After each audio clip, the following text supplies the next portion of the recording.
अस्सलामुअलैकुम guys and welcome back to my YouTube channel. तो दोस्तों, एक बार फिर मैं आपके लिए एक धमाकेदार वीडियो लेकर हाजिर हुई हूँ।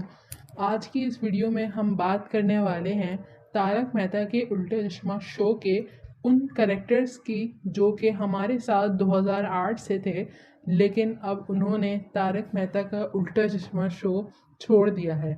तो अगर आपको मेरी वीडियो अच्छी लगी तो मेरे चैनल को सब्सक्राइब ज़रूर करें और शेयर करें, कमेंट करें।